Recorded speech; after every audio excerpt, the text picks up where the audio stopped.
It's time for DJ Rocky's Secret Files.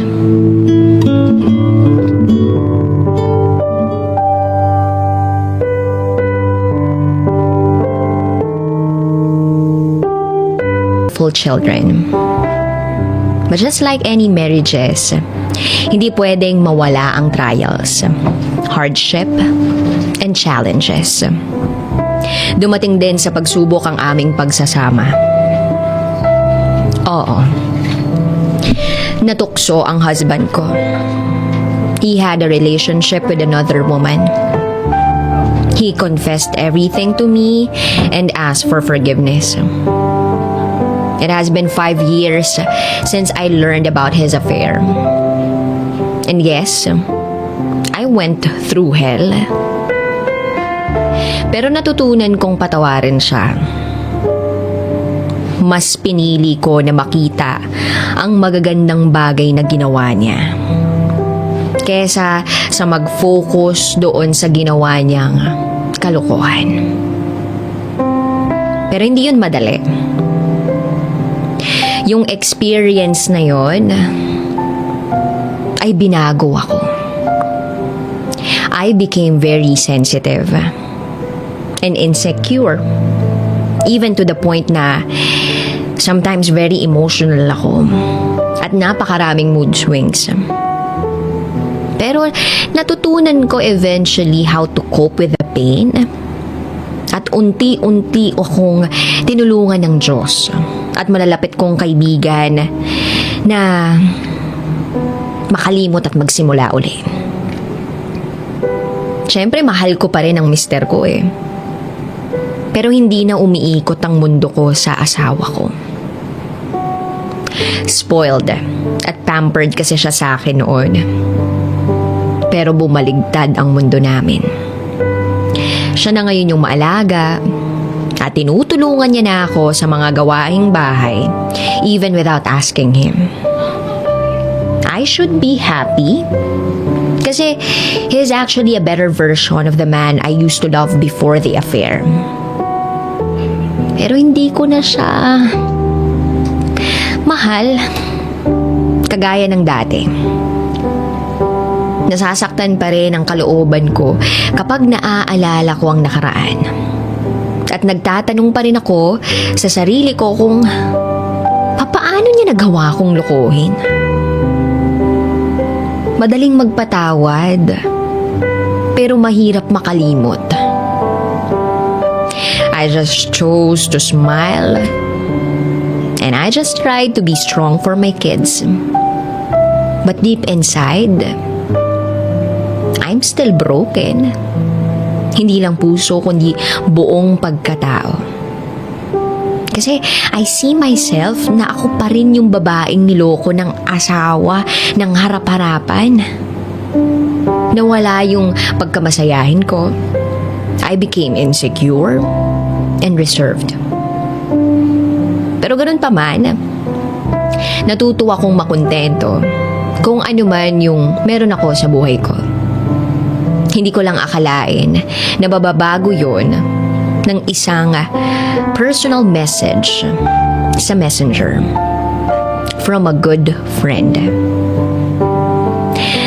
Pero itong good friend na to, wala na akong communication dito for about 30 years. He searched me on FB at kinumusta niya ako. Itago natin siya sa pangalang Jason. Nakilala ko si Jason noong nagtatrabaho ako sa bangko as a teller. Isa siyang working student na nagbabangko sa amin. Hindi ko alam pero talagang magaan ang loob ko sa kanya. Kasi siguro nakikita ko yung pagsisikap niya sa buhay. Kaya noong yayain niya akong mag-lunch, hindi ako tumanggi. Kasi nga, palagay ang loob ko sa kanya. He was 19 at that time. And 21 naman ako. Mas bata siya sa akin pero okay siyang kasama. Masaya. Malakas ang loob niya. And he made me feel safe. He even took me ice skating. I was so afraid but he made me feel at ease habang hawak niya yung mga kamay ko while skating. And that was one of my happiest moments na hindi ko makakalimutan. Kasi nag-enjoy talaga ako at hindi ako sense his sincerity and how much he cares for me. He always make me feel special. Then before I got married at lumipat ng East Coast, nagpaalam ako kay Jason. Hindi ko mapigilan yung pagluha ko kasi alam ko na hindi ko na siya makikita. And ever since then, I never talked or saw him again. Sumasagi lang siya sa isip ko kapag may nagtatanong sa akin na, what was your memorable experience? Of course, sa isip-isip ko, yung memorable experience ko ay yung ice skating memory ko. Kaya nung makita ko yung message niya, hindi ko mapigilang mapangiti. And all my memories of him came back. He gave me his work number to call him. And so I did. He still sounds the same kahit almost 30 years nang nakalipas. Hindi ako makapaniwala na nakita niya ako sa Facebook. Kasi I never mentioned to him ang magiging married name ko. Nevertheless, naging curious din ako kung ano na siya ngayon. So, napag-alaman ko that he became a successful engineer, divorced, and remarried. We reconnected and just started where we left off. Just two good old friends who started reminiscing. At habang lumilipas ang panahon, lumimit ang pag-uusap namin. He used to give me music to the wounds that deeply scarred my heart. Hanggang sa isang araw,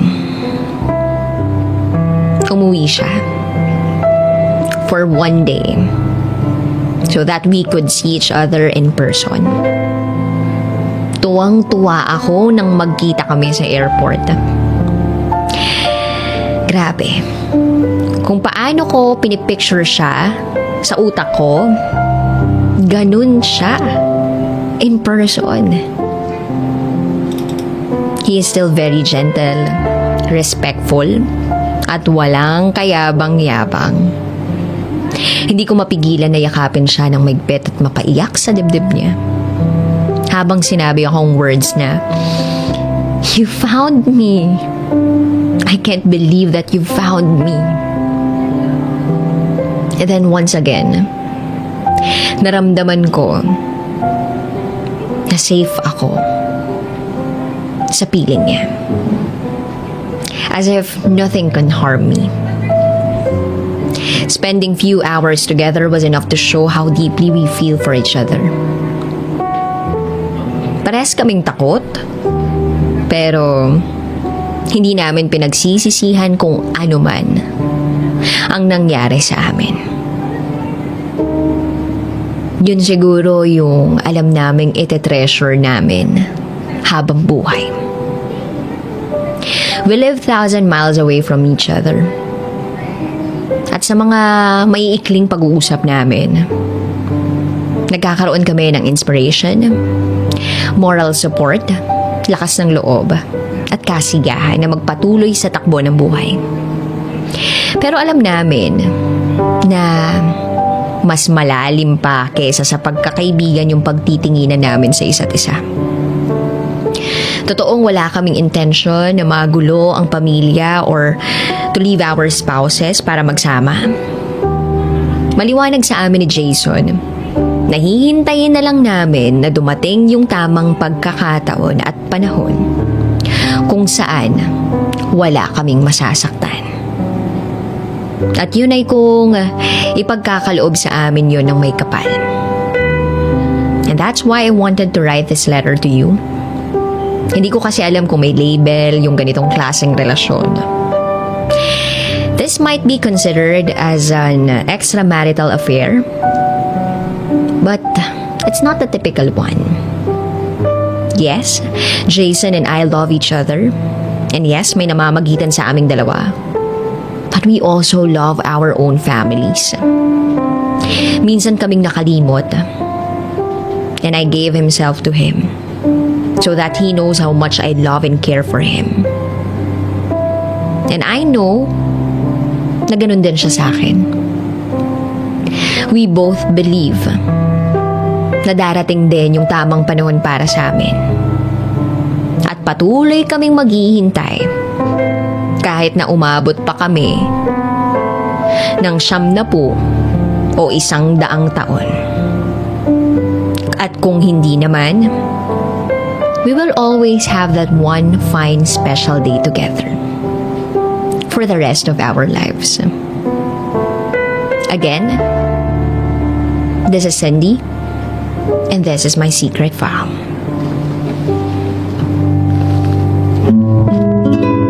Now, it's time for DJ Rocky's Secret Files with Jello.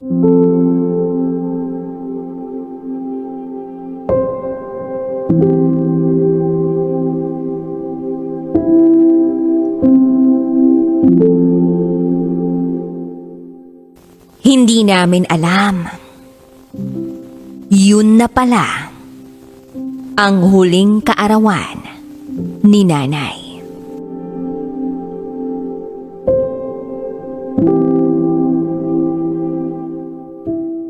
Hi DJ Rocky at DJ Jello. Lagi akong nakatutok sa programa ninyo. At katulad ng marami, hindi ko rin inakalang makakagawa rin ako ng sulat para sa inyo. Hindi ko alam kung paano ko sisimulan, pero susubukan ko na ilahad ang nangyari sa aking buhay. Itago nyo na lang ako sa pangalang Val.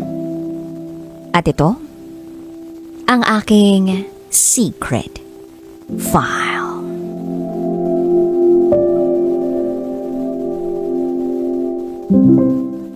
Anim kaming magkakapatid. Puro kami mga babae. Kaming dalawa ng kambal ko ang bunso sa pamilya. Lumaki kami sa isang pamilya na mahirap ang pamumuhay. Ang nanay at tatay namin parehong magbubukid. Kasama nilang magtrabaho sa bukid ang ate ko. Pero kahit mahirap ang buhay namin, hindi napapagod sila nanay at tatay sa pagtatrabaho. Hindi sila napapagod. Sa gitna ng matindi at walang awang alinsangan ng panahon, magtatrabaho sila sa bukid. Si nanay, maski may iniindang high blood, sige pa rin sa paghahanap buhay. Dahil na rin siguro sa dami ng utang na kailangang bayaran ng pamilya. May katuwang naman sila nanay. Andyan naman ang mga ate ko. Yun nga lang, may kanya-kanya na rin silang mga pamilya. Kaming tatlo na lang ng kambal ko at ng isa ko pang ate ang natitira na nasa puder nila nanay at tatay. Fast forward isang araw. Sinumpong si nanay sa sakit niyang high blood. Nahilo siya, nanghina at natumba. Pero hindi naman siya nawalan ng malay at hindi rin siya napano. Makalipas ang isang linggo, naging okay siya ulit. Bumalik uli ang sigla ng katawan niya. Bumalik siya agad sa pagtatrabaho sa bukid. Pero nagdesisyon si tatay na magtatrabaho siya sa Maynila para para may kikitain siyang pera na ipapadala sa amin. Kaya naiwan kami nila nanay dito sa probinsya para magtrabaho sa bukid. Natuloy naman ang pagluwas ni tatay sa Maynila para doon na nga magtrabaho. Noong nagkasakit yung dalawa kong pamangkin, sobrang na-stress si nanay. Siya ang nagasikaso sa kanila. Kahit may iniinda pa rin siyang high blood. Sa awa ng Diyos, gumaling naman ang mga pamangkin ko. Hanggang sa dumating na ang birthday niya. DJ Rocky at DJ Jello. Sa birthday na yon, doon ko nakita na maligayang maligaya at maaliwalas ang mukha ni nanay.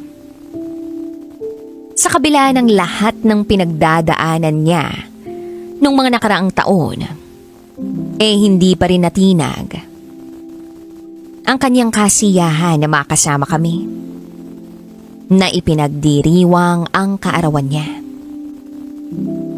Aliw na aliw akong pagmasdan si nanay, na panay ang karga at halik sa mga apo niya. Panay lang din ang sayaw niya sa mga tugtugin sa bahay. At higit sa lahat, enjoy na enjoy din siya sa pagkanta sa videoke. Napakagaling niyang kumanta, by the way. At sumasayaw rin siya habang kumakanta. Hindi namin ipagpapalit ang saya sa mukha ni nanay noon. Kaya panay na lang ang yakap namin sa kanya. Kasi kahit bugbog siya sa trabaho sa bukid, nagawa pa rin niyang maging masaya para sa kaarawan niya. Napakasaya talaga namin noon, lalo na nung sabihin ni nanay na proud siya sa aming magkakapatid.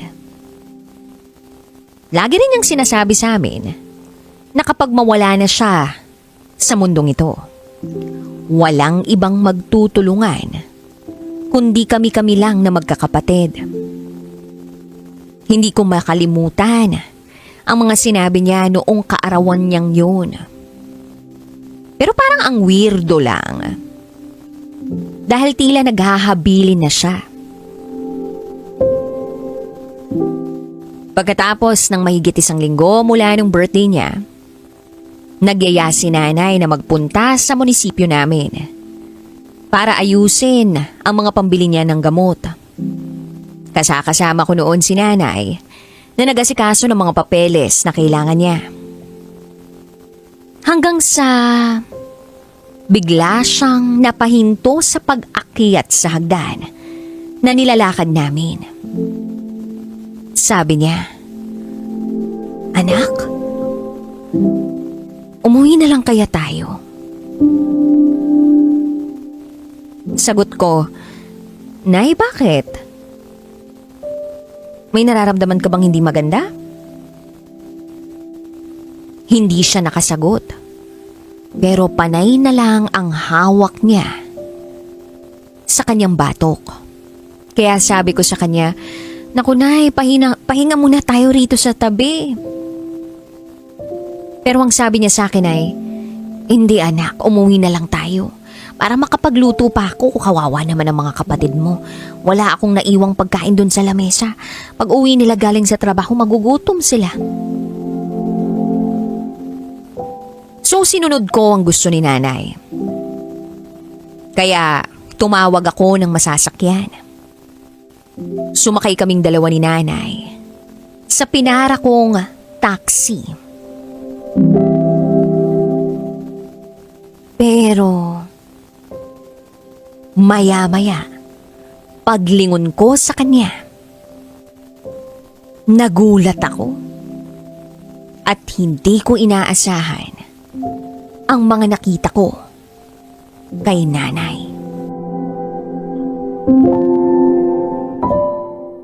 Nakatirik na ang mga mata ni nanay. At naglalaway siya. Sa sobrang gulat ko, Napatitig ako sa kanya. At hindi ko maisip kung ano ang nangyayari sa kanya. Wala akong ibang magawa kundi iharang ang paa ko para hindi siya malaglag sa pagkakaupo. Niyakap ko siya hanggang sa makauwi kami. Pagdating namin sa bahay, hindi na nagsasalita si nanay. Nakatirik lang ang mga mata niya. Dito na ako nagdesisyon na isugod na agad si nanay sa ospital. Pagdating sa emergency room, chinek si nanay ng mga nurse at doktor na naroon. Ang sabi ng mga nurse at doktor na naroon, na stroke si nanay. Oo, DJ Rocky at DJ Jello. Stroke na pala yun. Dahil sa high blood niya. Hindi ko naman alam na ganun ang sintomas ng stroke. Kung alam ko lang, hindi na sana kami dumaan sa bahay. Dumiretso na sana kami sa ospital. Then tinanong nila ako, tutubuhan daw ba si nanay? Naisip ko, tutubuhan? Bakit? Hirap na ba siyang huminga? Kaya sabi ko sa kanila, hindi ako makapagdesisyon. Pwede bang hintayin na lang muna natin ang mga ate ko? Maya-maya, dumating ang kapatid kong panganay. Panay lang ang iyak namin sa biglaang pagsama ng kalagayan ni nanay. Pagkatapos noon, tinawagan namin si tatay at ipinaalam sa kanya ang nangyari kay nanay. Tinanong namin si tatay kung papayag siyang palagyan ng tubo si nanay para sa paghinga niya. Pero ang sabi niya, hindi. Hindi. Iuwi niyo ang nanay niyo, gagaling din siya. Magiging okay din siya. Iuwi ninyo. Yun ang sabi ni tatay. Parang alam niyang palaban ng nanay at hindi agad-agad sumusuko sa mga problema at suliranin. Sabi niya uuwi siya galing Maynila para makita niya si nanay. Palitan lang kaming magkakapatid sa pagbabantay kay nanay. Sabi ng panganay naming ate, kumain na muna raw kami. Siya na muna ang magbabantay kay nanay. Kumain kami saglit sa labas ng ospital. Kasama ko ang kambal ko. Pero pagbalik namin, laking gulat namin. Naiyak ng iyak si ate. Sinilip namin si nanay. Pagsilip namin sa kanya, kitang-kita namin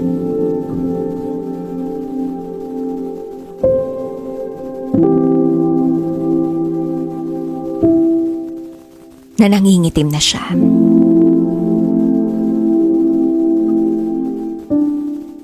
Sa nakita ko, DJ Rocky at DJ Jello, para akong nawalan ng pag-asa. Yung parang gumuho na ang mundo ko nang makita ko si nanay sa ganong kalagayan.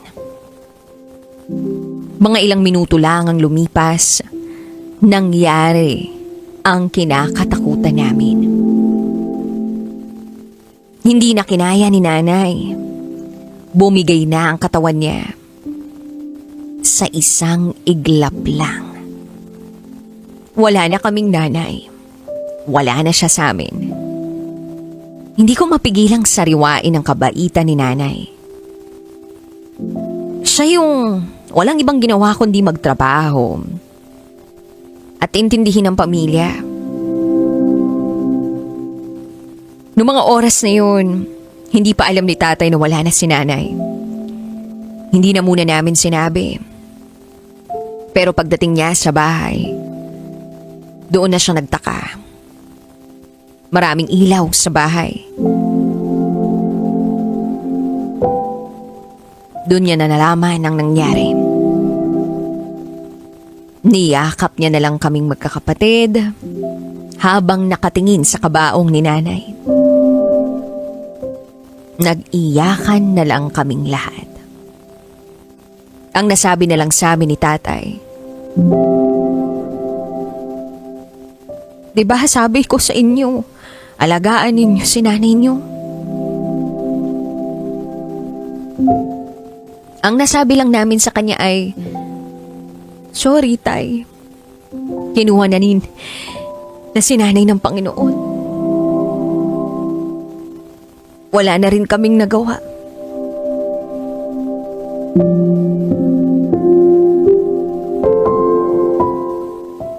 Hanggang sa tuluyan na ring nailibing si nanay. Pagkatapos ng ilang araw na burol. Napakasakit. Wala na kaming karamay sa buhay. Wala na ang ilaw ng tahanan namin.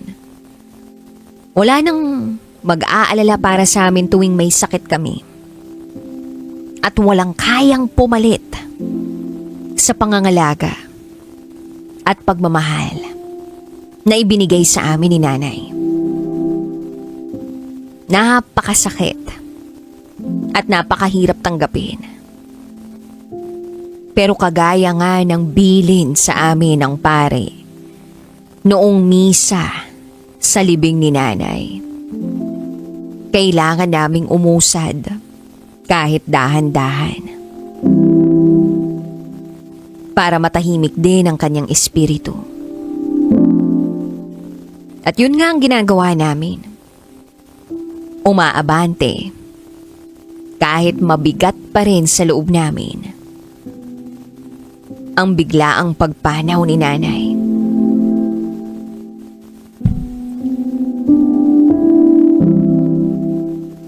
Nay, sana lagi kang nakamasid sa amin.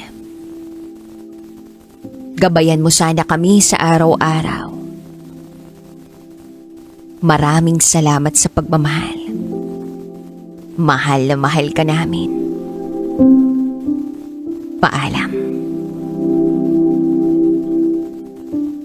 Hanggang dito na lang po, DJ Rocky at DJ Jello. Muli, ako si Val. At ito, ang aking secret file. Hi Kabisyo, it's me, DJ Rocketera, and welcome to the program Top Secrets, kung saan pwede ka makapagbahagi ng iyong pinakatatagong sekreto. Ito po ang programang hindi ka huhusgahan, bagkus ikaw ay pakikinggan. Ang programa sa radyo na nagpo-promote ng we listen and we don't judge culture. At meron na nga po tayong top secret sharer or caller sa kabilang linya. I-welcome na natin siya. Magandang gabi! Magandang gabi po, DJ Rocky. Ano pwede namin itawag sa'yo? Tawagin na lang po ako sa pangalang Rian. Rian, ilang taon ka na? Nasa 26 na po. 26 years old. Sang lupalop ka naman galing, Rian? Dito lang po sa may Pangasinan. Pangasinan. Alright, di na ako magpapaligoy-ligoy pa, Rian ha. Rian, 26 from Pangasinan. Ano ang top secret mo? Ang top secret ko po, DJ Rocky, is 5 taon na po kami ng boyfriend ko, pero parang hindi pa rin po ako tanggap ng mga kaibigan niya hanggang ngayon. Oh, 5 years na kayo ng boyfriend mo pero hanggang ngayon hindi ka pa rin tanggap ng mga kaibigan niya. Tama ba ako ng pagkakarinig? Opo. So, kailan mo naramdaman na parang, uy, hindi ako tanggap ng mga kaibigan nito ah? Ganito po kasi yan. Nung una po, mga unang taon po namin ng boyfriend ko, nararamdaman ko po na parang medyo ilag po sila sa akin. Parang kahit po kaharap po nila ako is hindi po ganun ka-genuine yung trato po nila. Nung una po inisip ko, DJ Rocky, na parang siguro dahil bago po ako. Kasi po sila, pag boyfriend and girlfriend po sila sa iisang circle lang po sila. So, Ah, close na po silang lahat. wait Kumbaga, lang. doon lang po sila sa iisang lugar. Aha. Ganun po. May question ako sa'yo, Rian. Yung ex ba, may ex ba tong boyfriend mo? Wala po, DJ Rocky. Ah, so first girlfriend ka. Ako. First girlfriend ka. At paano kayo naging magjowa nitong boyfriend mo? Meron po kaming mutual friend. Ah, mutual So, friend. nagkakilala po kami sa mutual friend po namin na super close po talaga sa akin. Oo, And pero ito siya hindi po, nyo barkada to. Hindi barkada to ng jowa mo. Hindi po. Hindi po siya kasali dun sa circle po na sinasabi ko. Mhm. Hindi po siya kasali dun. Kumbaga, iba po siya. Mhm. So, yung mag-boyfriend-girlfriend dun sa circle na yon, dapat nasa iisang lugar lang sila. Dapat sila-sila lang yung magkakasama, ganon. Opo, which is sa bahay po nila, ganyan. Magkakatabi lang din po kasi silang bahay. Hello po? So, magkakatabi sila ng bahay. Ikaw, malayo yung bahay mo sa kanila, ganon. Parang ganun po, DJ Rocky. Mhm. Magkababata po kasi halos lahat. Para pong ganun. Para pong magkakababata po lahat halos. Mm-mm. So, malalim na yung mga pinagsamahan nila, kumbaga. Tapos ikaw, since bago ka pa lang na girlfriend ng first year ninyo, parang nangangapa-ngapa ka pa, tapos kinikilala ka pa, ganun ba sila? Opo, tama po. Ganun po yung na-feel ko. Mhm. Paano ka ba nilang ni-welcome at paano ka ba pinakilala ng boyfriend mo sa kanila? Sa pag-welcome naman po, DJ Rocky, wala naman po akong masasabi sa boyfriend ko kasi unang-una po, welcome na welcome po ako sa kanila, sa family niya. And pinakilala naman niya po ako lahat sa mga angkan niya, sa mga kaibigan niya po sa kanila, sa mga kaibigan po niya sa school dati. So, hindi naman po siya nagkulang sa part na yun. Mhm. Kumbaga, ang nagiging problema ko lang po, DJ Rocky, is yung way po na itrato po ako ng mga kaibigan niya. Kasi naniniwala po ako na kung totoo po yung pinapakita sa iyo ng mga tao, mararamdaman at makikita niyo po yun. Mhm. Tama po ba? Tama naman yun. So, Pero ganun pwede mo po bang yung- ikwento sa amin kung ano-ano tong mga instances na naramdaman mo na parang plastic tong mga to ah. Parang may ibang pagtrato sa akin tong mga to ah. Ang nangyari po kasi,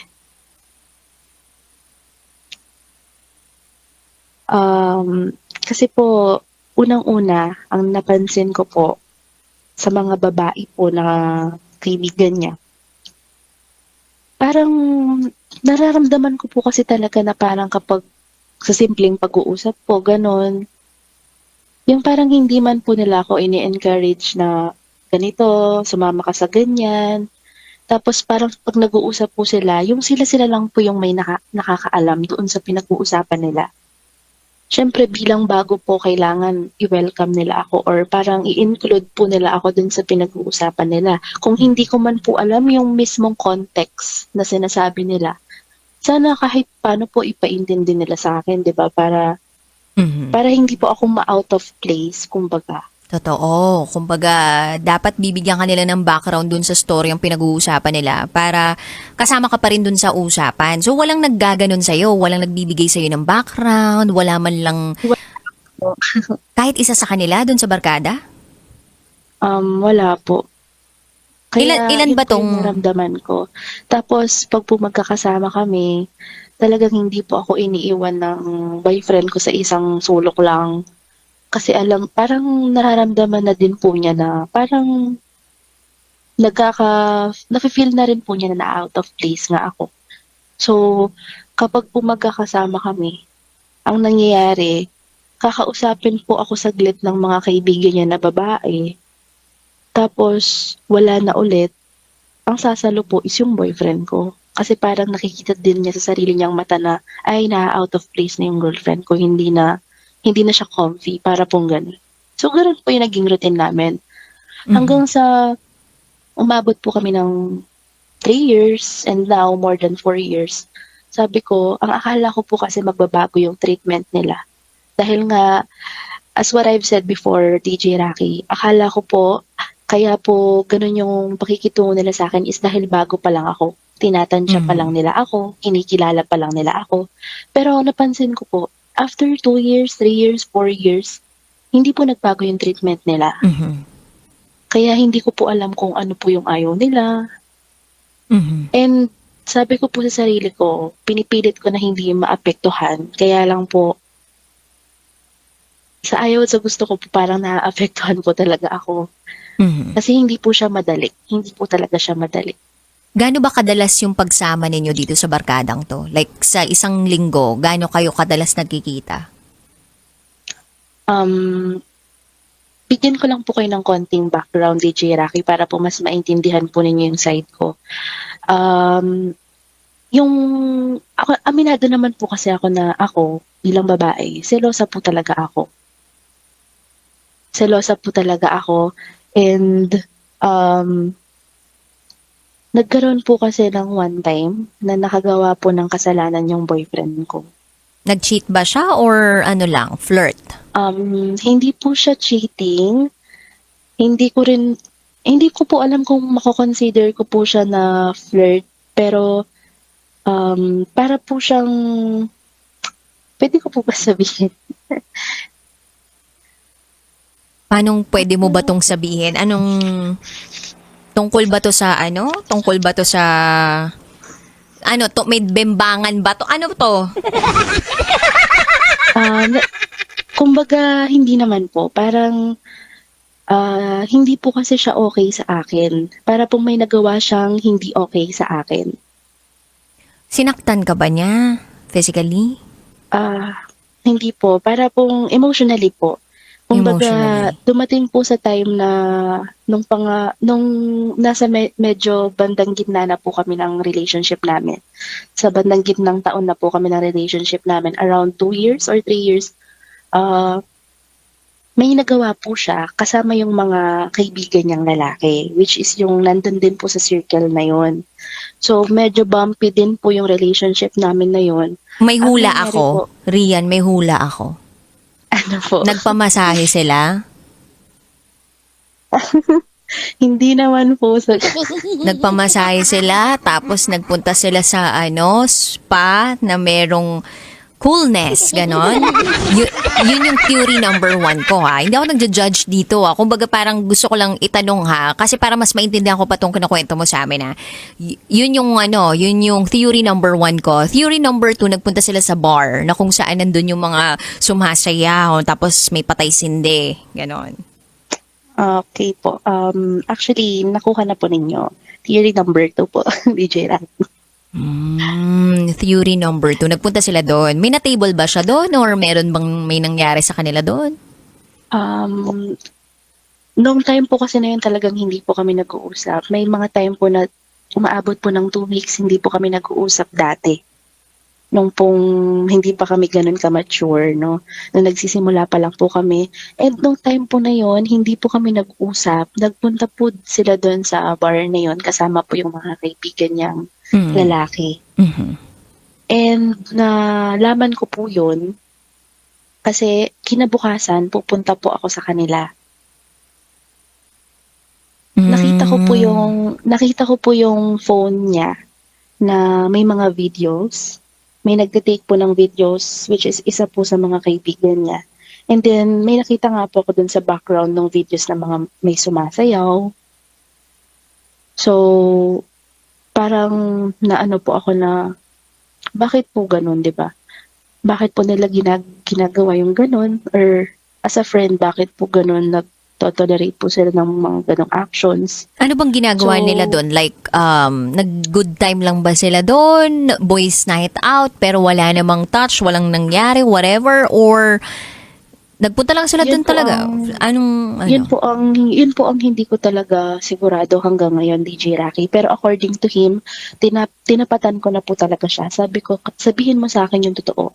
Kasi wala akong hindi nalalaman. Wala talaga akong hindi kayang i-discover. So, Sabihin mo na sa akin NBIR? kung ano yung ginawa mo. Sabi ko po gano'n sa kanya. So, sabi po niya, talagang night out lang daw po. Kumbaga, uminom na daw po kasi sila sa bahay ng kaibigan niya. And then, parang tinuloy lang daw po nila doon. Mhm. So, gano'n po yung sinasabi niyang reason sa akin. Mhm. So, sabi ko, tinanong ko rin po kung nag-table sila, may nangyari ba? Ang sabi naman po niya, DJ Rocky, is wala naman daw po. Mhm. Pero tinry ko po na intindihin yun kasi nga syempre po pinatawad ko siya. And alam ko naman po na kapag nagpatawad ka is dapat hindi mo na siya i-bring up ulit. But Mhm. as much as I want to, DJ Rocky, bumabalik po talaga sa akin yung emotional impact po ng ginawa niya. Mhm. Simula po nung nangyari yun, DJ Rocky, doon na po nag-start yung parang hindi po ako makatulog kapag every time na magpapaalam po siya sa akin na, iinom kami kay ganito, birthday ni ganito, aalis kami. Simula po nung nangyari yon, hindi na po talaga ako makatulog hanggat hindi po siya umuwi ng bahay.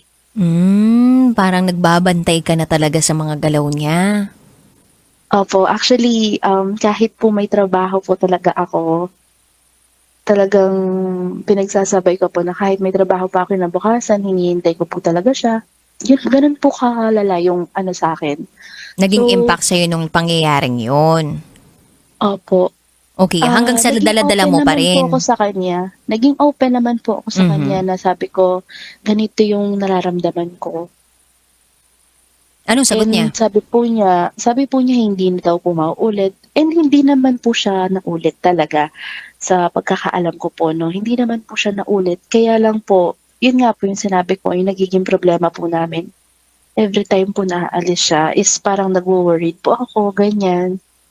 Tapos po, simula po nun, parang medyo naghigpit na po ako sa kanya. And yun po yung isa kong nakikitang reason kung bakit po parang na-off din po sa akin yung mga babaeng kaibigan po niya dun sa circle na sinasabi ko kanina. Kasi may mga naririnig din po ako na parang pinaghihigpitan ko daw po si Brian, Mhm. para pong ganun. Mhm. So, eto Rian, no? Ikaw ba, gusto mo ba yung ginagawa mo dun sa boyfriend mo na parang nakabantay ka, na parang hindi ka talaga napapakali? Parang komportable ka ba na ganyan yung dynamics ng relationship ninyo or may gusto kang mabago sa relasyon ninyo? Siyempre po, DJ Rocky, kung ako po talagang tatanungin, as much as I want, gusto ko pong bumalik doon sa dati na actually hindi po ako dating ganito. Sinasabi ko po sa inyo at sa kanya mismo, sabi ko po, hindi naman ako dating ganito. Nangyari lang to simula nung gumawa ka ng ganyan. Sabi ko pong ganun sa kanya. Pero kasama dun sa pagpapatawad, yung pagtanggap ulit dun sa boyfriend mo at pagtitiwala sa kanya na hindi niya nagagawin yun. Kasi kapag sobra namang bantay na bantay ka, you are not giving him that freedom to live also his life. And ikaw din, hindi mo na masyadong parang nalilive yung life mo because lagi kang nakabantay sa kanya. So, eto bang boyfriend mo, since eto gusto ko lang itanong to sa iyo yung mga kaibigan niya, 'di ba parang kamo nagkaroon ka na ng idea na parang nakakarating sa kanila na naghihigpit ka dun sa boyfriend mo. Nasabi mo ba dun sa boyfriend mo na or naitanong mo ba siya about it kung ano ba, nasasabi mo ba sa kanila yung problema natin or nararamdaman ba nila, nalalaman ba nila na talagang pinaghihigpitan kita? Yung mga ganun ba? Kasi syempre, you have to really protect each other sa mga taong nakapaligid sa inyo na parang dapat huwag mong pamukain na masama yung jowa mo sa ibang tao, especially dun sa mga kaibigan na parang kung kaya ninyo na protektahan yung isa't isa dun sa mga kaibigan ninyo na hindi siya magmukhang controlling or hindi siya magmukhang parang seloso, parang alam mo yun, napag-usapan niyo ba yun? Napag-usapan naman po namin and siguro po sometimes sa sobrang sama na rin po ng loob niya, nasasabi po niya minsan sa mga kaibigan po niya, nakakapag-open daw po siya na o isang linggo na, umabot na naman ng isang linggo yung hindi namin pag-uusap ni Rian, ganun po. Parang ganun po yung nagiging problem Sistema. Mhm. na open po niya. Mhm. Ano bang gusto mong mangyari? Gusto ko lang pong mangyari is yung bumalik po kami sa dati. Kahit po ako, ayoko naman po talaga siyang paghigpitan. Mhm. So, paano niya gagawin yun? Paano kayo babalik sa dati? Ano yung mga action steps or plan para bumalik kayo sa dati? Ano sa palagay mo yung pwedeng magawa ng boyfriend mo para mabalik kayo sa dati? Ang problema din po kasi na nakikita ko, DJ Rocky, is sobrang bait po niya at sobra po yung pakikisama niya sa mga kaibigan niya. Yun po yung napansin ko na parang kahit hindi na po siya magpahinga, masamahan lang po niya yung mga iba niyang kaibigan. Go po talaga siya kung go. Nagsiselos ka ba dun? Minsan po, somehow nagsiselos din po ako kasi may mga times din po na may nagagawa po siya sa mga kaibigan niya na pagdating po sa akin, hindi po niya nagagawa. Nabanggit mo na yan sa kanya. Hindi pa po, DJ Rocky. Kailan mo balak And banggitin? lately po nag-tantrums din po siya sa akin na sabi po niya, ako na lang daw po yung laging nasusunod. Feeling mo ba maganda pa yung relationship ninyo? Like, kaya pang isalba to? Like, hanggang dulo kayo, ganon? Kung ako po yung tatanungin, gusto ko na po kasi talaga siya eh. So, gusto mo na siya yung makasama mo habang buhay? Siya yung gusto mo maging asawa, ganon? May nakikita na po akong pwede ko na po sabihin na para pong ganun na nakikita ko na po siya. And nafe-feel ko naman po na kahit po siya, may balak din naman po siya para sa amin. Kaya lang po ang nagiging problema lang siguro is napapagod po talaga kaming dalawa. Mhm. And kaya nyo ba yung ganyang klaseng cycle na parang, okay, mag-aaway kayo dahil ganito yung nangyari, conflict na naman sa kaibigan, tapos merong pagkikita na naman yung kaibigan, sasama na naman loob mo, tapos hindi kayo mag-uusap, mag-aaway kayo ulit, tapos biglang magkakabati na naman kayo, okay na naman kayo for a while, tapos babalik na naman kayo dun sa issue na yun nang walang klase, nang walang kahit anong resolution. Okay ba sa'yo na paulit-ulit mangyayari yun? Kakayanin mo ba? Natatakot po kasi ako, DJ Rocky, na baka maulit po yung nangyari. Alin, sa anong part ka doon natatakot? Maulit yung nangyaring nagpunta sila sa bar para tumingin ng mga sumasayaw, ganon? Opo. Mm. Natatakot po ako na baka mamaya mawala na naman po siya sa tamang niya. Tapos madala na naman po siya sa mga kaibigan niya. Tapos ano naman po yung magawa niya. Natatakot po ako na mangyari po ulit yun. Parang hindi ko na po ma-imagine na kakayanin ko po ulit yung gabi-gabi ako nag-iisip kung nasan siya. So bakit nandyan ka pa? Hindi mo naman pala kayang magtiwala ng buong buo. Mas nangunguna yung takot kaysa dun sa pagmamahal at tiwala. It's gonna consume you. And eventually, your relationship will fall apart.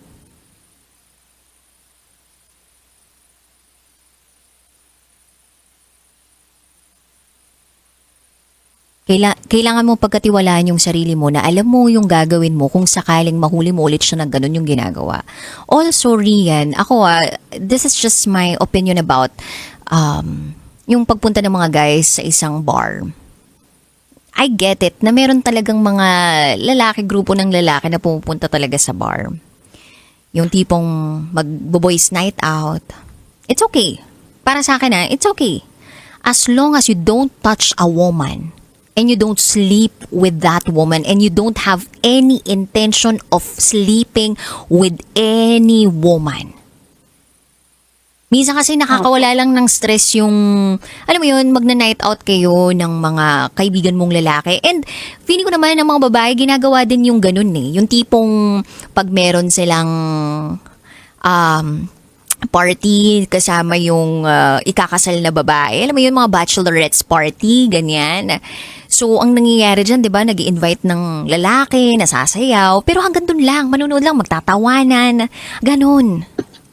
So, I think you really need to clarify dun sa karelasyon mo kung ano ba para sa inyo yung cheating? Like kapag nagpunta ba ang isang lalaki sa bar para makipag-boys night out, ibig sabihin nag-cheat na siya? Yung makahawak ba siya, makatingin ba siya ng isang babae, nag-cheat na siya? Hindi ba dapat yung cheating, ibig sabihin kapag may nangyari at intensyon niyang lokohin ka, cheating yun? Kapag ginusto niya na tumingin sa isang babae at makipagkama dun sa babae, di ba cheating yun? So you really need to clarify and draw the line kasi baka sa kanya, hindi niya naiintindihan na para sa'yo mabigat yung nagawa niya. And you have to agree dun sa sa terms na yun. Ilatag ninyo sa isa't isa kung ano ba talaga yung cheating para sa'yo at kung ano yung mga negotiables and non-negotiables mo. Kasi eventually, yan pa rin ang magiging issue ninyo. Opo, napapansin ko rin po, TG Rocky, na at the end of the day, parang bumabalik lang din po kami sa ganung problema. At aminado naman po ako na minsan talaga, may time po na sumusobra ako na napaghihigpitan ko po talaga siya. Minsan may mga lakad po siya na talagang gustong-gustong puntahan.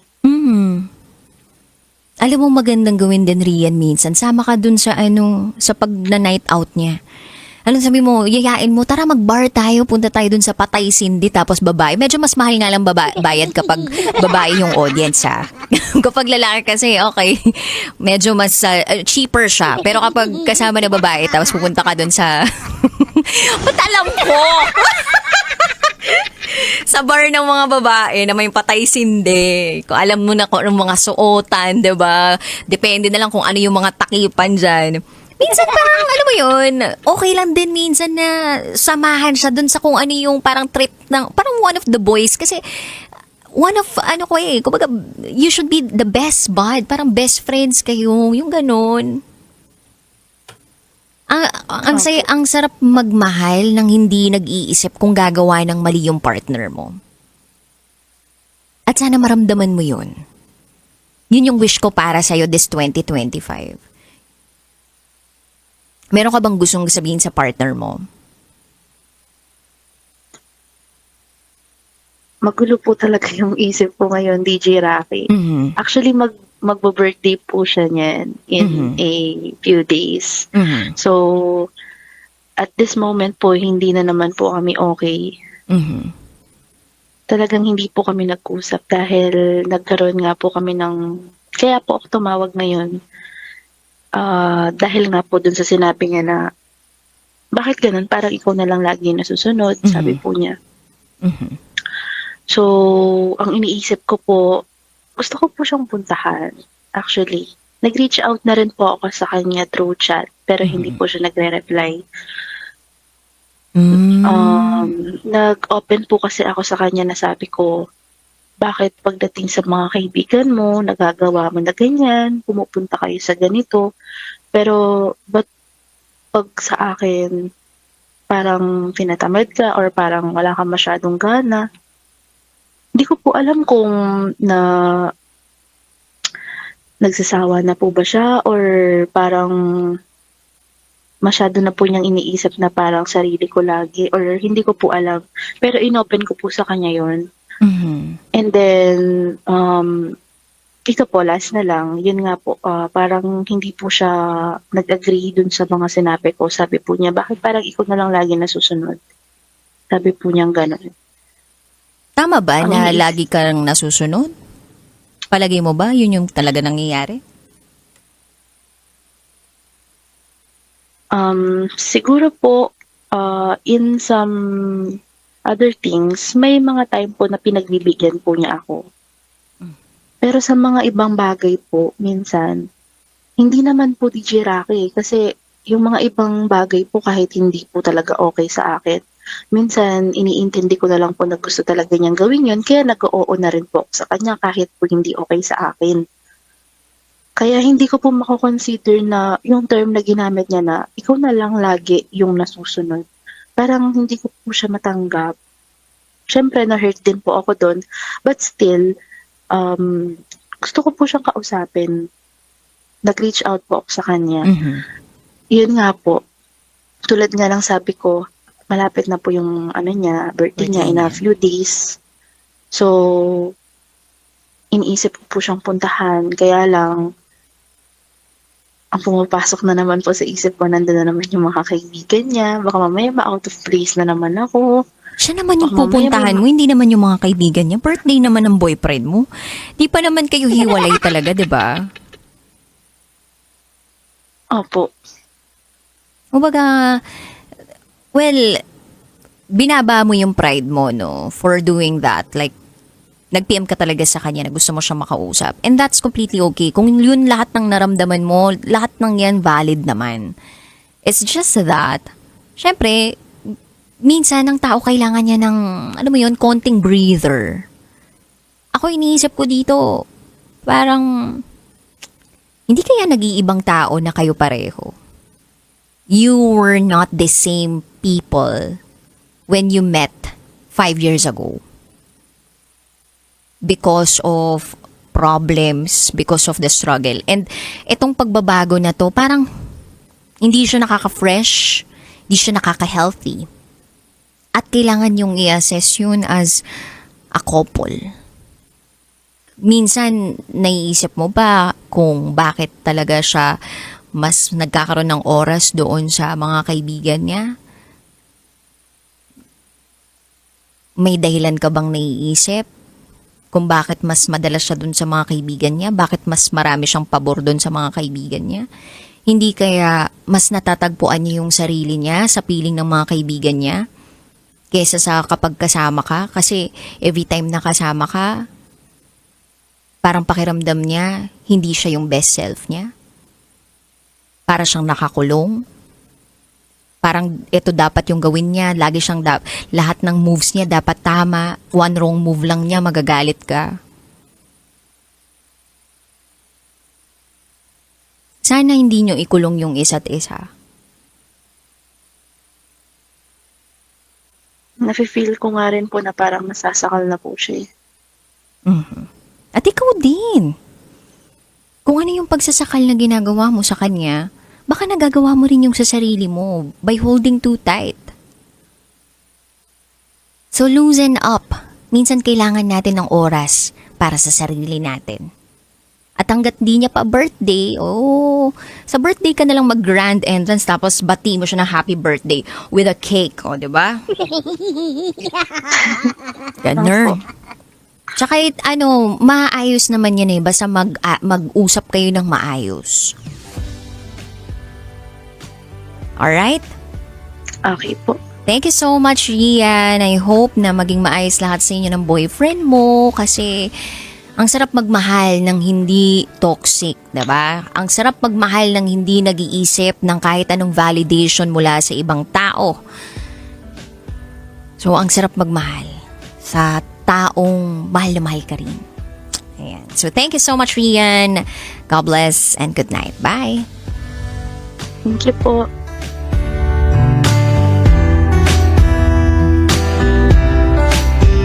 Nakapunta na ba kayo ng bar? Yung patay sindi. Kapunta na kasi ako doon. Kaya alam ko, ma-explore akong tao Kumbaga, inaalam ko yung mga bagay-bagay. Hindi ako gagawa ng mali And I don't think super mali na pumunta sa isang bar na patay sindi. Especially if nagsishow lang naman itong mga taong to and they're doing it for a career, diba? For money. Para kumita sila, para may pangkain sila sa pamilya nila. Minsan okay din sumuporta sa ganun. By watching their shows. Ang ginagawa mo, sumusuport ako sa mga ganito para may pangkain sila sa pamilya nila. Okay din Pero if you'll see it or look at it, dun sa isang parte na, mali yan Ginagawa nila, parang ganito lang. Nag-ano sila ng laman well, magiging negative talaga yung dating sa iyo. And you'll not take it as something na may dignity and pride. So, kanya-kanya talaga tayo ng opinion sa mga ganyang bagay. Pero ako, ang tingin ko pagdating sa isang relasyon, sa pagiging mahigpit ng isang tao, sa relasyon, sa pagiging maluwag, dapat talaga yung tamang hawak lang. Kasi kapag sobrang higpit, di na makakahinga yan. Lalabas lahat ng ugat. Sa ulo kasi magkakagalitan kayo, 'di ba? Yun ang mangyayari doon. Pero kung tamang-tama lang yung hawak mo, hindi yan po pumiglas. Hindi yan aalpas. Sakto lang. Mamimiss ka pa niyan. Balanse lang. Para hindi nakakasakal. Hindi nakakamatay. Napakahalaga ng tiwala sa isang relasyon. Pag paulit-ulit mong iniisip na magkakamali yung partner mo, nag-aabang ka na lang na magkamali siya tapos makikipaghiwalay ka na, o gusto mo lang patunayan sa sarili mo na talagang magkakamali siya at tama yung hinala mo. Ang tanong, healthy ba yun? Hindi. Sinong nasisiraan ng ulo? Ikaw.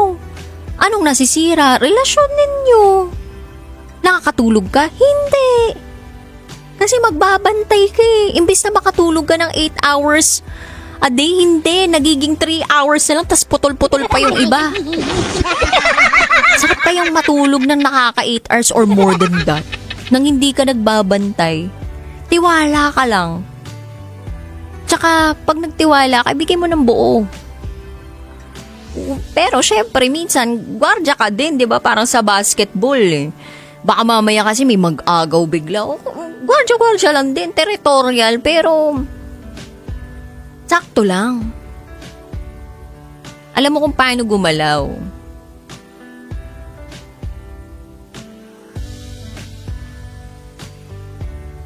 Kaya kabisyo,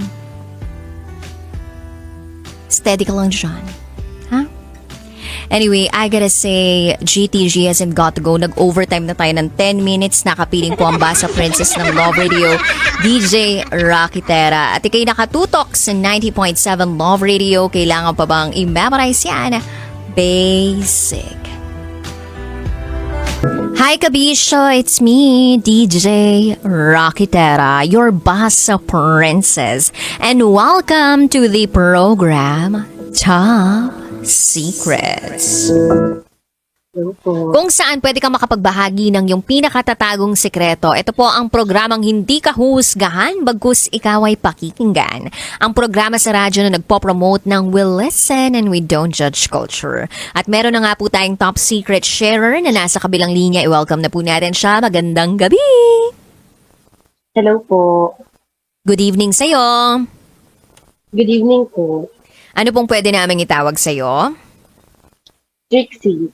Trixie, tama ba ako ng pagkakarinig? Yes po. Ilan taon ka na, Trixie? 26. 26. Ang lupalop ka naman galing, Trixie? Sa Pampanga. Pampanga? Ay, sakto. Kumakanta ako kanina ng Kapampangan song. Gusto mo ba ng konting sample? Oo nga. Oo. Narinig ko nga. Narinig mo ako. Ganito.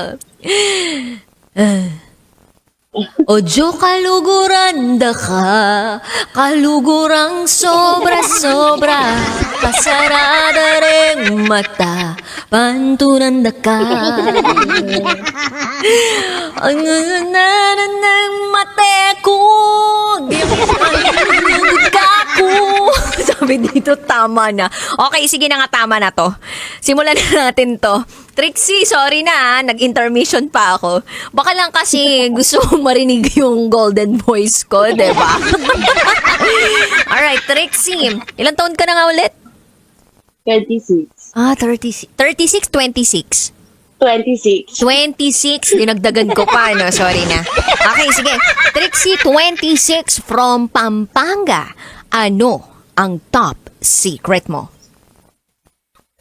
Actually, ano pa to rin? Nung last 4 years ago,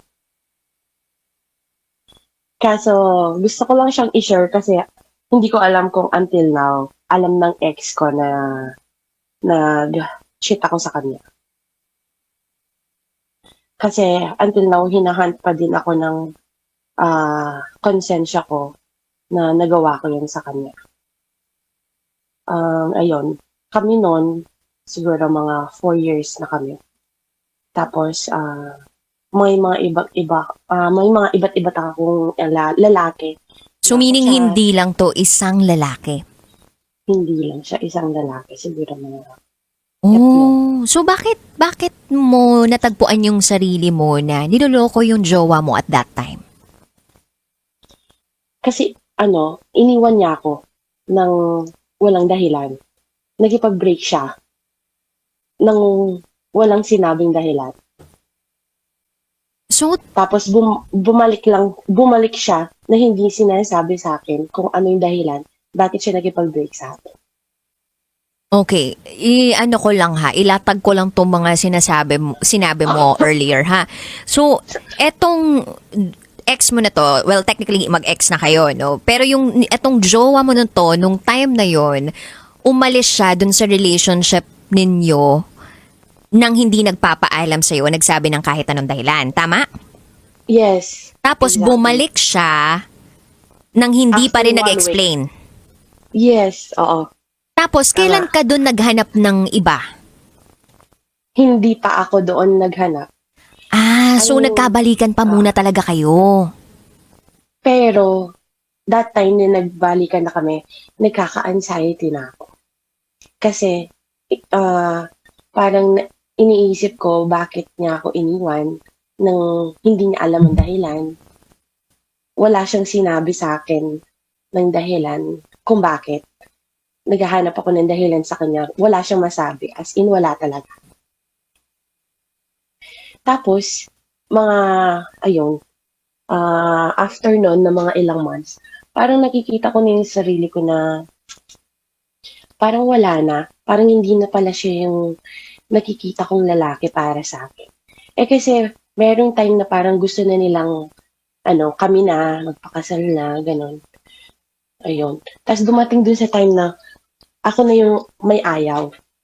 Kasi parang hindi na healthy. Kasi hindi ko nakuha yung sagot. Bakit niya ako iniwan? So parang So, hindi ka nakaramdam ng security sa kanya, ganun. Kasi wala man Oo. lang kahit anong paliwanag. Oo. Walang paliwanag ng kahit ano. So, nung parang naramdaman ko na wala nang spark kasi wala naman din akong wala naman akong nakuwang sagot sa kanya. Ayun, parang, nakapag-cheat ako ng hindi ko naman dapat. Ay, hindi siya nasa plano ko.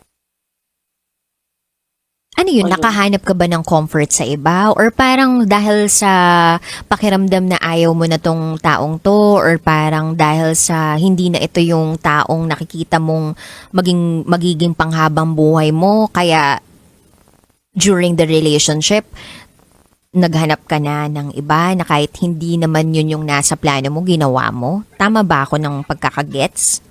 Actually, nakikipag-break na ako sa kanya nun, kaso ayaw niyang tanggapin. Nung ako na yung nakikipag-break, ayaw niyang tanggapin. Which is siya naman yung unang gumawa nun.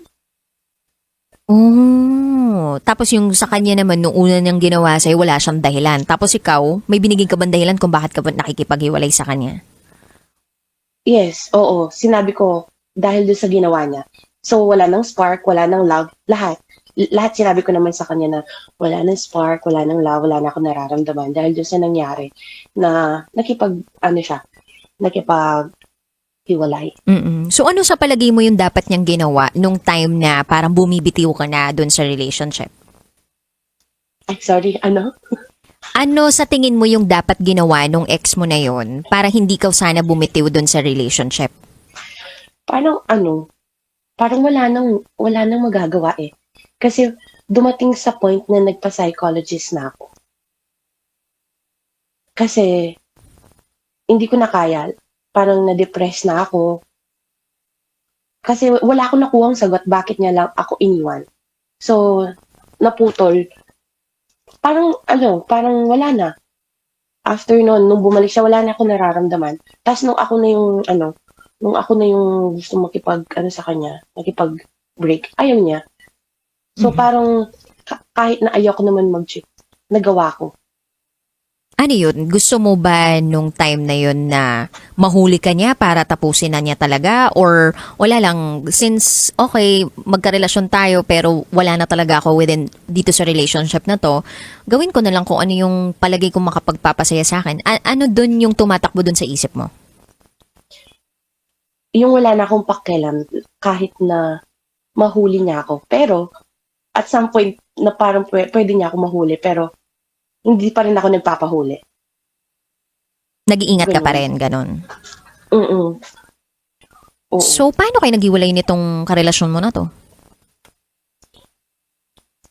As in, hindi na ako nakaparamdam sa kanya. Ayun.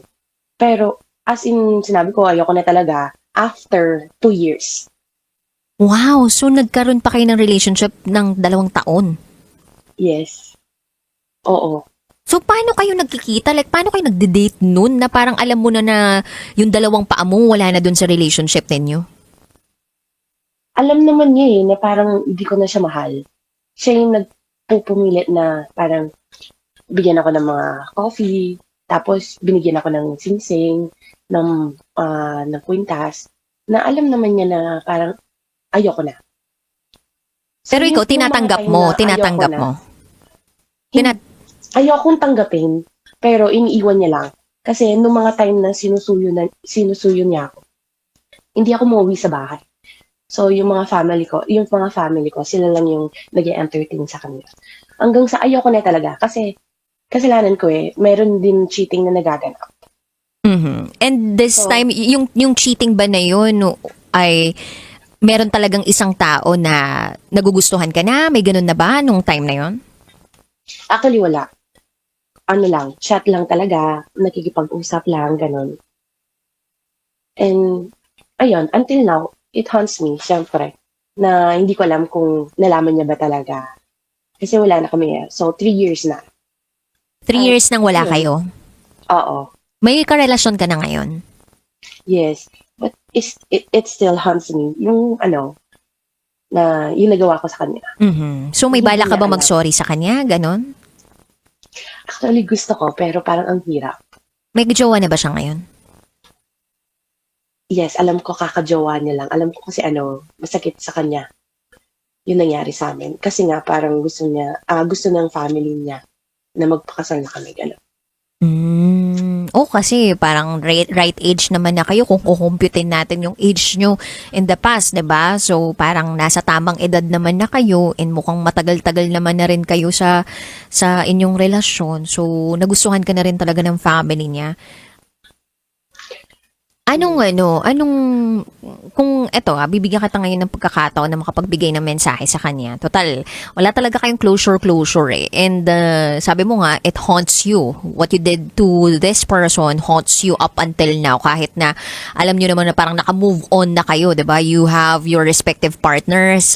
And alam nyo naman siguro din kung ano yung mga nagawa ninyo in the past. Hindi ko lang sure kung ano na nga talaga, kung alam nung other party kung ano yung nagawa nung isa sa inyo dun sa nakaraan. So, I'm giving you this opportunity to give a message dun sa naging ex mo na yun. Ano ba tawagan nyo dati? Loves. Loves! Alright. Sige na, magbigay ka na ng mensahe kay Loves. Go ahead, baka nakikinig siya ngayon. Gusto ko lang magpa-sorry. Kasi, alam ko, aabot na tayo ng 6 years dapat. Pero, nagkipaghiwalay ako. Siguro gusto ko mag-sorry dun sa part na hindi mo alam na nag-cheat ako. Hindi yung dahil naglandi lang ako. Siguro, nawala talaga yung spark nung time na iniwan mo lang ako na mag-isa. Gusto ko lang magpa-sorry. At sana, balang araw, magkita ulit tayo, mag-usap. Kasi dati kami magbarkada eh. So, lahat ng mga barkada namin, naghiwalay kami. Wala na. Hindi na ako kinausap. Alam ko meron akong mali, pero sana, mapatawad nila ako. Ayun lang. So anong realization mo ngayon, Trixie? Ano, na actually minsan naisip ko, hindi ko alam eh. Minsan naisip ko kapag ini-stalk ko siya, what if hindi ako nakipag-break?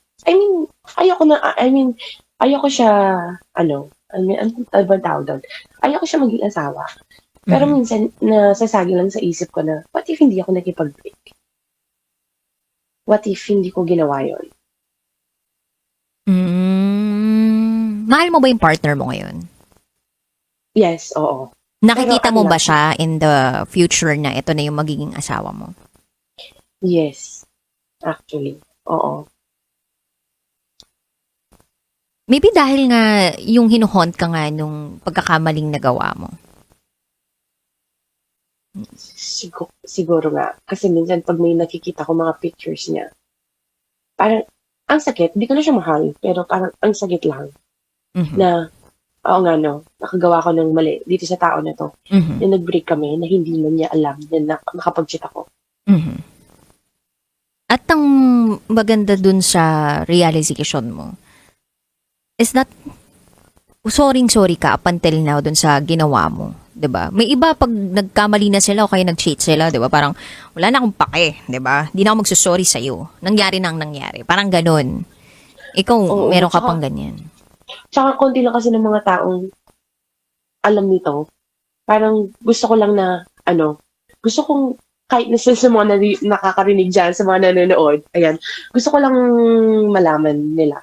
At least, kahit sa loob ko, mawala yung bigat na nararamdaman ko na nagawa ko doon sa isang tao. Mhm. Ang hirap din pag ikaw lang mag-isa nagdadala niya, no? Sobra. And thank you for Tsaka, trusting this oo. program, ha? Yeah. Ayun, wala. Gusto ko lang share, kahit na matagal na. Kasi gusto ko, mabunutan ng tinik Mhm. doon sa nagawa ko in the past. Alam ng partner mo yan sa kasalukuyan. Actually, nung una hindi ko sinabi sa kanya. Kasi takot ako mo-judge. Pero, nung na-realize ko yung mali doon sa relationship namin nung ex ko, na wala kaming better communication, doon ko na-realize na dapat pala sabihin ko sa kanya. So, lahat ng mga ginawa ko na mali, in my past, alam lahat ng present ko ngayon. That's nice. Okay yun. Galing. Anyway, thank you so much, Trixie, sa pagtawag mo sa programang ito. Sana yung mga nakikinig ngayon na nagkaroon din ng pagkakamali dun sa naging partner nila or parang hindi na nila nasabi yung totoo dun sa naging partner nila. Matuto na lang din dun sa mga nangyari sa nakaraan. Nang sa gayon, maging better partner sila dun sa kasalukuyan nila. So, thank you so much, Trixie, for sharing your top secret. Thank you for trusting this program. Mabuhay ka hanggat gusto mo. At sana, sa altar na ang ending ninyo ng pinakasama mo ngayon. Thank you po, DJ Rafi. Thank you. Bye. God bless. Bye.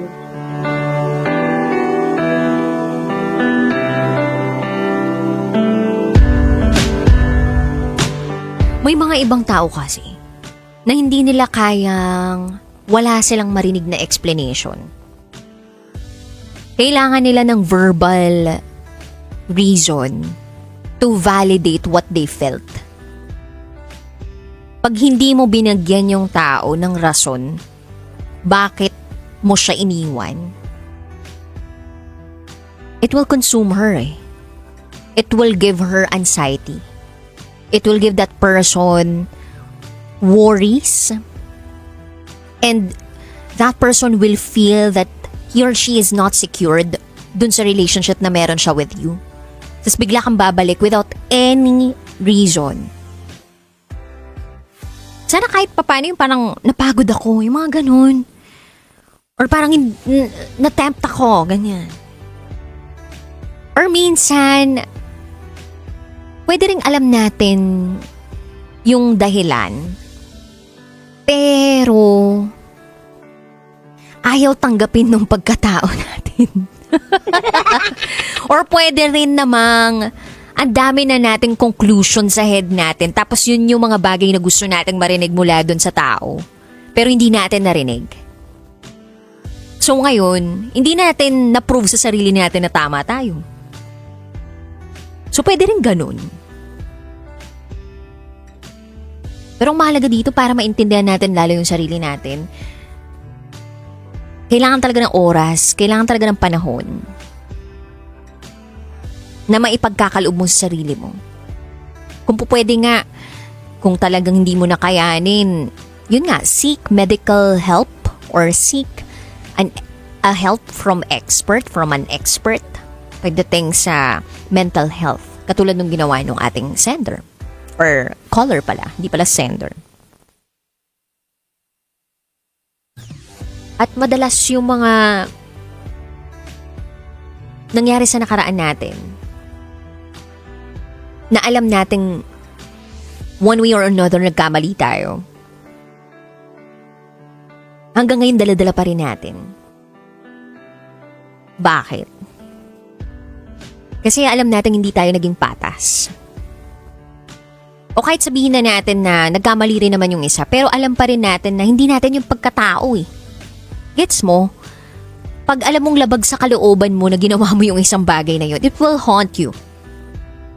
Kasi hindi mo nga siya pagkatao, but then you did it. Dahil, yun nga, parang hindi ka makaramdam ng security, hindi ka makaramdam ng mga kung ano-ano mong dapat maramdaman, or parang hinanap mo na sa iba yung kaligayahan, or basta nag-explore ka lang. Kasi gusto mo malibang. Nabubore ka na. And so on.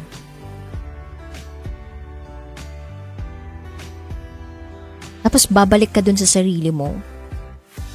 Okay ba yung ginawa ko? Pero alam mo hindi. At the end of the day, hindi ka pa rin talaga tunay na masaya. Kasi again, hindi mo nga pagkatao yun. Wala yun sa moral values mo eh. Kaya nakukonsensya ka. Kaya napapaisip ka, what if I did the right thing? Okay pa rin kaya kami ngayon? Masaya pa rin ba kami ngayon? May ganun. Mag-iisip ka lang ng ganun, pero since masaya ka na ngayon, hanggang doon lang yun. At wala ka ng ibang dapat gustuhin na makasama habang buhay, kundi yung partner mo ngayon. Kasi kung nag-iisip ka pa rin at patuloy mo na naiisip na, what if okay pa rin kami ng ex ko? What if hindi ko yung ginawa sa kanya? May pamilya na pa rin kaya kami ngayon. Tapos kapag tatanungin mo yung sarili mo, gusto ko ba magkaroon ng pamilya kasama nitong tao? Eh, ayaw mo naman. So, bakit ka magpapahatak doon sa nakaraan? Kung kaya mo namang mabuhay na sa kasalukuyan. Matuto doon sa nakaraan, pero hahakbang na paharap. Moving forward. Learning the lessons in the past. And sharing the wisdom that you've learned from your experience. Ganda no? Pero alam mo, kung may pagkakataon kayong magbigay ng sorry sa taong nagawa nyo ng mali, feeling ko, gawin nyo pa rin. Ako yung ex ko dati, sorry yun sa akin. Nagkaroon kami ng final closure.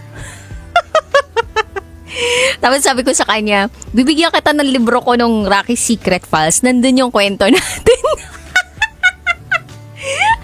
Nakalagay doon yung kwento natin na, I was once engaged. Nandun yung letter ko sa'yo. Ginanong ko. Tapos ayun, parang natatawa lang kami. Nagkapatawaran kami. O diba, nag-overshare na naman ako ngayong gabi. Total, tayo na lang naman yung magkausap ngayong gabi. So yun na nga. Nag-sorry siya sa akin. Nag-sorry din ako sa kanya. And minsan kailangan yung panahon na yun na parang akala mo dapat mag-usap kayo right after the breakup. Or parang akala mo pag sinabing hiwalay na kayo, tapos na yun, makaka-move on ka na. Pero hindi eh. kahit pa lumipas yung ilang taon, nandun pa rin yung bubog nung nakaraan. And every day, kailangan conscious yung effort mo to heal. So, yung nangyaring closure sa amin ng ex ko, na nagsorry siya sa akin, nagsorry ako sa kanya, yung time na hindi kami nagkikita o yung time na hiwalay na kami, we use that to reflect dun sa mga bagay-bagay na nangyari sa nakaraan namin, dun sa relationship namin. So, sinabi ko sa niya, sorry kasi I wasn't giving so much time. Admittedly, tapos nag-sorry siya because he did something na naging reason din of our breakup. So, parehas kaming may naging mali dun sa relationship namin. And that kind of act na nag-admit kami sa isa't isa na parehas kaming may mali at hindi lang yung isang tao may mali. I think it's a brave act. It's a brave act na magagawa ng dalawang taong naghiwalay na o maghihiwalay na. O dalawang taong dating nagmahalan tapos wala ng pagmamahal or hindi na kailangan iusad yung relasyon. And then, pag nasabi nyo yun, yung salitang sorry or patawad, kasi nagkamali din ako, pasensya ka na. You'll feel so light na parang kahit i-joke mo na lang yung nangyari sa inyong dalawa, okay lang. Na parang pagbalikan ninyo yung nakaraan, parang hindi na siya masakit. Yung bubog parang wala na ron. Nadaspan na, nailagay na sa sako. Kinolekta na ng basurero. At hindi mo na natatapakan yung bubog na yun. Gets mo? Pag hindi ka nagpapatawad, pakiramdam ko, para siyang nabasag na baso. Tapos, akala mo, healed ka na pag hindi mo na siya kinausap. Pero yung totoo, nakatapak ka dun sa mga natatapakan mo pausad, kunwari, yung bubog ng baso. Nandun ka pa rin pala dun sa area na yun. Kala mo nausad ka pero hindi, nasasaktan ka rin. Pero nung nagpatawad ka, parang nalinis bigla yun, yung sahig. Tapos yun, natapon na. Ganun. Ang sarap diba ng pagpapatawad? Ang sarap ng paghingi ng tawad. Hindi lang yung pagtuwad, ha? Ibang sarap yun, guys. Charot, with harot. Anyway, kabisyo, bukas ulit magsama-sama tayo. Alas 9 ng gabi hanggang hating gabi. Kasama ang Basa Princess ng Love Radio, DJ Rakitera. At ikay nakatutok sa 90.7 Love Radio. Kailangan pa bang i-memorize yan? Ay, wait lang.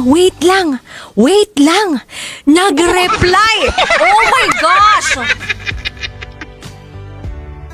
Oh my gosh. Okay, basahin ko lang to ah. This is for the caller earlier. May nag-reply. Yung lalaki, si Loves, nag-reply, yung ex. Hi DJ Rocky. Pwede ba ako magpasabay ng sorry on air dun sa ex-girlfriend ko before? Ha? Okay, wait lang. Biglang may tumatawag. Sandali lang, babasahin ko lang. Tama ba? Ito din siya, diba? Okay. Binanggit yung pangalan but I don't wanna mention the name. And even nagkaroon ng chance na bigla kaming nagkita na nag-work siya, is hindi ko nagawang mag-sorry since wala kaming proper closure. I just really wanna say sorry. At alam kong kahit both ends may partner na, I just really wanna say sorry for everything. And I'm hoping to have a proper closure in the future since matagal na din po yung naging pagsasama namin. I know both ends may mali, but really, I just wanna say sorry. And hoping to have a proper closure with her. Oh. Ikaw ba talaga to? I mean, ito ba talaga yung ex? Hindi ako sure ah. Baka binasa ko lang, nagpasabay lang siya talaga ng sorry. Hindi naman pala talaga to yung ex nung caller. Si Trisha. Pilingera lang pala ako. Nag-assume lang pala ako. Nag-judge lang ako. Sige na, bahala na kayo mag-isip dyan. But anyway, kung sakaling ikaw to, at yung kaninang tumawag ng loves, ikaw yon yung tinutukoy ni Trixie. Sige, ako bahala mag-set up ng inyong pagkakapatawaran. Okay? Ayan na, nagre-reply. Sandali lang. Tapusin na natin itong programa to. Baka mamaya pa kayo, mag-overthink kayo. Sandali lang. Ayan na, nagre-reply. Typing. Sandali lang. Sandali lang, guys. Bigyan niyo pa ako ng konting oras. Nagtatype lang siya. Nagsasabay lang. Nagpapasabay lang. Okay. Ay, hindi daw siya yung ex. Asumera pala ako. Sorry na, ito naman kasi masyado ka. Hindi mo naman kasi pinangalanan. Nakala ko ikaw eh. Alam mo naman yung mga mata ko, ang bilis ng mata ko. Tapos hindi ko naman masyado na di ka naman nagbigay ng enough information. O sige na, thank you so much. Nakapiling ang basa Princess ng Love Radio, DJ Rakitera, at ikay nakatutok sa 90.7 Love Radio. Kailangan pa bang i-memorize yan? Basic. This is Top Secrets. Hi kabisyo, it's me, DJ Rakitera, and welcome to the program Top Secrets. Kung saan pwede kang makapagbahagi ng iyong pinakatatagong sekreto. Ito po ang programang hindi ka huhusgahan bagkus ikaw ay pakikinggan. Ito po ang programa sa radyo na nagpo-promote ng We Listen and We Don't Judge Culture. At meron na nga po tayong top secret sharer sa kabilang linya. I-welcome na natin siya ngayong gabing ito. Hello, magandang gabi! Magandang gabi po rin sa inyong lahat. Ayun, wow, pwedeng maging DJ ha. Anong pwede namin itawag sa'yo? Just call me is Marie. As short, Marie. Marie. Ilang taon ka na, Marie? It's 20 years old po. 20 years old. Nasa hustong gulang ka naman na, no? Opo. Sang lupalop ka naman galing? Zamboanga City. Zamboanga City. Ito ba yung Shabacano? Tama ba? C. Ako kasi Shaba ako. Masyaba ako. Charot with harot. Tawa naman kayo sa joke ko, guys. Anyway, di na ako magpapaligoy-ligoy pa, Marie, ha? Simulan na natin to.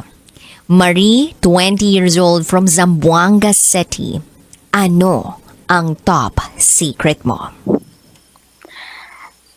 I want to share my top secret to myself. As for so long po, DJ, nagmahal lang naman po ako na hindi ko naman alam na may pamilya yung lalaki. So Marie, basically, nagmahal ka ng isang lalaking pamilyadong tao na nang hindi mo alam na pamilyado na siya. Opo. Ilang taon na tong lalaking to? I think nasa 32. 32 years old. Pwede mo bang ikwento sa amin kung paano kayo nagkakilala at paano ka na-in love dito sa lalaking to? That time kasi nagkilala kami sa Facebook, social media lang po. And then, yun na nga, na-fall ako and tuloy-tuloy yung chat namin. And okay naman kami always kami video call, always kaming calling. And syempre, nagjo-join rin po ako sa mga pageant. Syempre, sponsor din siya kapag sa mga may barangay. Sumasali ka ng mga pageant sa barangay ninyo? Yes po. Okay, question lang. Dun ba sa profile niya, sa Facebook niya? Kasi di ba normally kapag nakikipag-chat tayo, nag-entertain tayo ng isang lalaki sa buhay natin, ang ginagawa natin, ini-stalk natin chine-check natin yung profile. So, tiningnan mo ba yung profile nitong lalaking to? Yes po, nakita ko naman na wala naman siyang kasama doon or any family niya or anak. Wala. Talaga? Malinis? Single talaga siya. Kumbaga, yung profile na yon existing na siya for the longest time or parang bago lang siya, konti lang friends niya o marami naman siyang kaibigan doon? Hindi po ako sigurado. Siguro, I think, hindi kasi taga dito siya from Jensan. So, taga Jensan siya? Opo. Okay, so hindi mo siya nakikita dyan sa barangay ninyo? Yes po, hindi po. So, yun na nga. Sa social media lang, chat-chat, ganyan. Friends-friends dati. And then, na-fall na ako. And okay naman po kami, DJ. Kasama kami always. Nag-video call naman. Hindi ko naman ino-overthink kasi nga, mahal ko na. Okay, so Marie, nagkita kayo during the time na parang naglalandian pa lang kayo or nagliligawan pa lang kayo or talagang through chat yung communication ninyo? Bale, nagliligaw siya in person na po. So pinupuntahan ka? Opo. Saan kayo in, sa nagde-date? bahay pa namin ha. Sa bahay pumupunta itong lalaking to. Opo. Nagpakilala sa magulang mo? Yes po. Halos lahat ng pamilya ko. Wow, nakilala tong lalaking to ng pamilya mo. Tapos ang pagkakaalam din nila single tong lalaking to. Opo. And then, hindi ko naman alam na yung pamilya ko, open kami. Pero yung pamilya niya, hindi niya ino-open sa amin. So never kanyang dinala sa kanila? Yes po. Tinanong mo ba siya o kailan mo naman ako ipapakilala sa inyo? Yes po, tinatanong ko naman siya, DJ. Ang sabi niya, long time pa daw, baka busy daw yung ganun, busy daw yung pamilya niya, hindi daw makabisit, ganyan. Ganun yung reason niya eh. Kaya syempre, may tiwala naman ako, syempre mahal ko. Kaya sabi ko, okay, may tamang oras naman, hindi ba? Sabi ko sa kanya. Tapos, after long time, naging kami, naging kami DJ, tapos, nalaman ko lang, buntis na pala ako. And doon ako nalaman na may pamilya na pala siya. Wait lang. So paano mo nalaman na buntis ka na? Siguro 4 months na po yung tiyan ko. Ano yun, na-delay ka? Na nagsusuka ka? Yes po. And alam na niya na buntis na rin ako. Buntis na ako that time. So sinabi mo sa kanya agad-agad nung malaman mo? Opo. Or nung yun- nagkakaroon ka ng symptoms, parang nagsabi ka na rin sa kanya? Opo. Okay, so nung sinabi mo na buntis ka na, anong reaction niya? Happy naman siya. Okay sa kanya. And tanggap naman niya, DJ eh. And in the end, yun, nabuntis na ako nga, yun ko palang talaga nalaman na may pamilya pala siya. After all, So paano mo nalaman? kasama namin. May nag-chat sa akin that time and yun na nga, may nagsabi na sa akin na may pamilya na yung lalaki. Sino tong nag-chat na to? Kapitbahay ba nila? Kaibigan nung asawa niya? Siguro po I think siguro kaibigan or katrabaho niya. Ang ginamit na profile, hindi dummy account. Kumbaga legit na profile. Yes po. Okay, so nung nalaman mo, anong reaction mo? Siyempre DJ, sobrang sakit kasi that time buntis pa ako eh. So, nanginginig po ako sa hindi ko alam. Hindi ko ba anong gagawin ko, hindi ko ba maintindihan kung bakit. Kasi after all, nagtiwala naman ako na akala ko may hindi siya, totoo siya sa akin. Always naman po kami nagbi-video call, always naman siya pumupunta sa bahay. Paminsan nga, doon pa siya doon pa siya nagstay sa bahay namin eh. So legal na legal kayo sa side mo. Yes po, sobra. Kaya may nangyayari din sa inyo. DJ? Kaya rin may nangyayari sa inyo. Kumbaga legal na ipakilala mo, natutulog sa inyo. Kaya hindi rin imposibleng mabuntis ka talaga. Hello, Marie? Nandyan ka pa ba? Yes po. Anak mo ba yan? Yan na ba yung anak ninyo? Opo. Yes po. Naririnig. After siguro 2 years old, going to 2 years old na po yung baby ko, ma'am. Okay. So, teenager ka pa lang no, nung nabuntis ka ng Yes lalaking po. to. Yes. Nag-aaral ka pa. Yes po. Going to graduating na po. Oh my. So, wait ha. Nung nalaman niya na buntis ka, supportive naman siya ng pagbubuntis mo. Pero nung nalaman mo na pamilyadong tao na siya, ano namang reaction niya? Like, paano ka pa niya hinarap?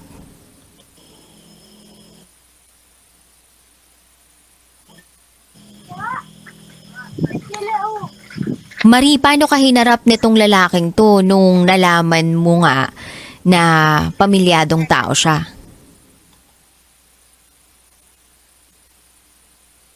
Marie, nandyan ka pa ba?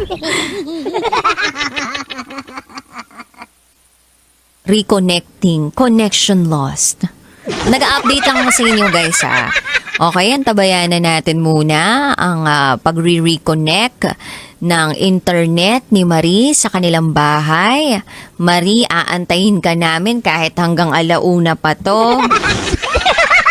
Ano kayang reaksyon ng mga magulang ni Marie?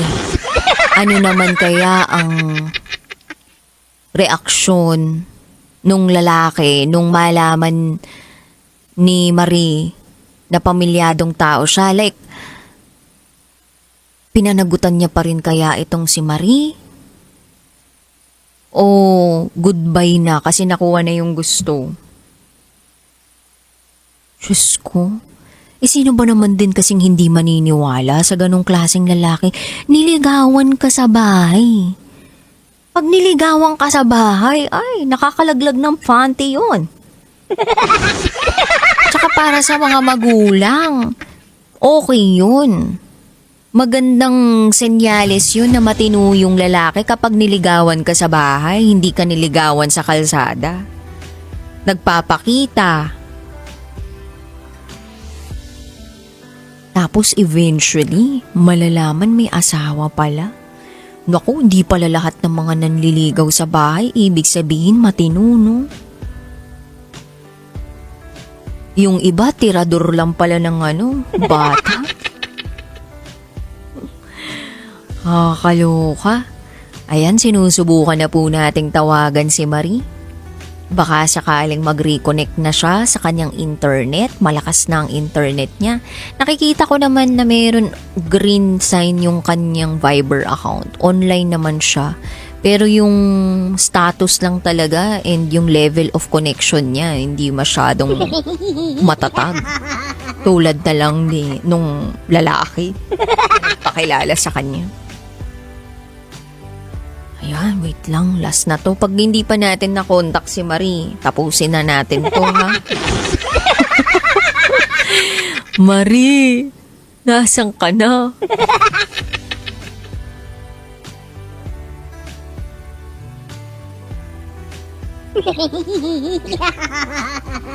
Tsaka naisip ko lang din, yung magulang pumayag na patulugin yung lalaki sa bahay. Kung ako magulang, hindi ko papayagan yun dun.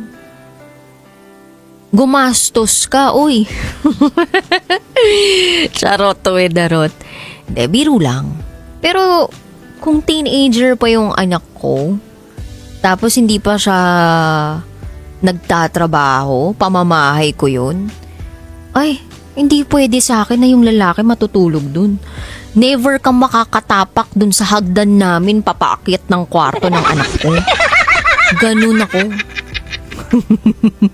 Doon ka lang hanggang sala ka lang. Ang pwede mo lang puntahan sa bahay namin, banyo sa ground floor, sala, dining area, at parking lot. The rest, wala ka ng access doon. Ganun. Ganun yung naiisip ko pag nagkaanak ako tapos babae. Si hirap din eh. Tiwala kasi isang lalaki nagpapakita sa bahay ninyo. Tapos wala pa sa tamang edad yung anak mo.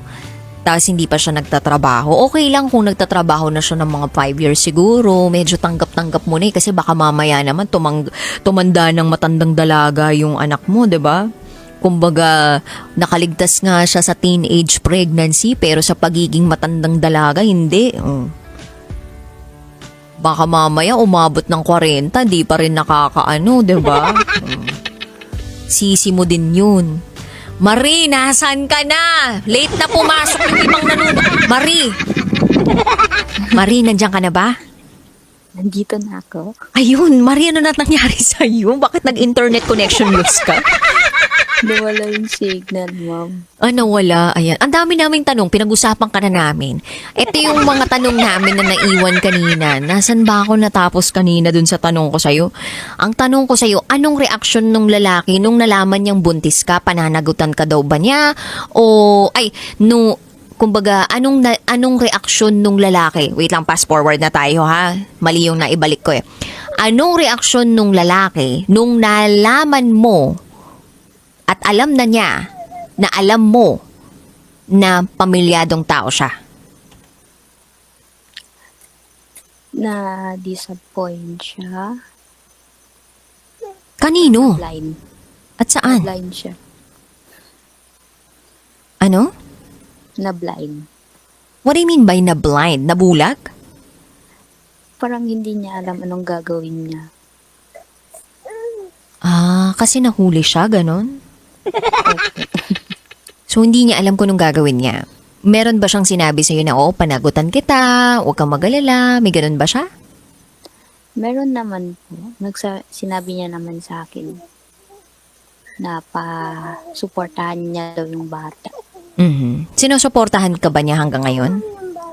As for now po, malabo na talaga kasi ngayon kami. I mean, not dun sa relationship na meron kayo. Kumbaga, meron ba siyang suportang ibinibigay dun sa anak ninyo? Meron naman po, pero if financially support, halos malabo na talaga. Hindi siya nag-aambag. I mean, hindi siya nagbibigay ng kahit anong financial support sa anak ninyo? Nagbibigay siya, pero hindi talaga as in support. Kapag kusa pa ako maghingi, doon pa siya magbibigay. So hindi siya kusang nagbibigay. Yes. Ikaw yung nanghihingi sa kanya. Ano normally mga hinihingi mo sa kanya? Siyempre, pangangailangan ng bata. Yun lang naman talaga. So paano mo sinabi sa mga magulang mo na buntis ka? Sinabi ko sa parents ko kasi alam naman nila, kahit itatago ko pa naman daw, malalaman at malalaman nila. Ano reaksyon nila? Sobrang galit, DJ, na hindi nila alam na nagbigay silang tiwala sa lalaki tapos ganun lang. Nalaman din ba nila na pamilyadong tao yung lalaki? Opo, sobrang DJ. Hindi ko po talaga na-realize na ganun-ganun lang. So, sa mga babae dyan, wag tayo talaga magtiwala sa mga lalaki na manloloko. We need to kilalahin muna natin yung lalaki talaga bagong ibigay yung pakababae natin. Siya ba ang una mo? Yun po, DJ, sa journey ko ngayon, masakit para sa akin, DJ, pero kailangan ko, tanggapin ko na lang talaga kasi may anak ako eh. I mean, ang question ko sa iyo kanina, Marie, siya ba ang nakauna sa iyo? Opo. Kaya talaga nag-hold on ka rin sa kanya. Hanggang ngayon ba mahal mo pa rin siya? Hanggang ngayon ba mahal mo pa rin siya, Marie? At nawala na naman si Marie. Marie, kung nasaan ka man, pinapatawad ka na namin. Siguro hanggang dun na lang talaga yung conversations natin with Marie, no? Kumbaga, wala ganun talaga ang buhay. Yung signal niya sa Zamboanga, medyo nahihirapan talagang makarating dito sa Maynila. Although napapakinggan tayo sa iba't ibang lupalop ng Pilipinas, sa Love Radio Palawan, Love Radio Lucena, Love Radio La Union, Love Radio Cebu. I think sa Zamboanga din napapakinggan tayo Yung hindi sure. Diba sa napapakinggan tayo sa mga Love Radio stations. So maraming salamat sa mga nagkikarry ng Love Radio stations ng Rocky Secret Files ha. But anyway, tama naman yung sinabi ni Marie kanina. Mag-iingat kayo, huwag kayo basta-basta agad magtitiwala sa mga lalaki nagpapakilala sa inyo through social media na kahit pa ito nagpupunta doon sa bahay ninyo, hindi ibig sabihin kailangan nyo na ibigay yung pagkababae ninyo. Legit yun eh. Kung kaya nyo ngang ingatan yung sarili ninyo hanggang sa makatapos kayo ng pag-aaral na huwag nyo munang ibibigay, kalahati lang, okay lang.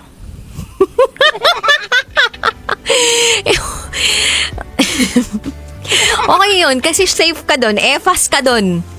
Kung kalahati lang, mula ulo hanggang kalahati. Yun, pamigay mo na yan kung di ka talaga makapagpigil.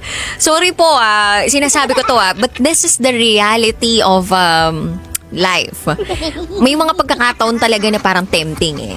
But then you have to really control. You have to have that sense of control. Kasi kung hindi, yun talaga yung magiging kahinatnatan ng iyong desisyon sa buhay. So, mabalik tayo doon sa sinasabi kanina ni Marina, huwag ka basta-basta magtitiwala kahit pupunta doon sa bahay ninyo.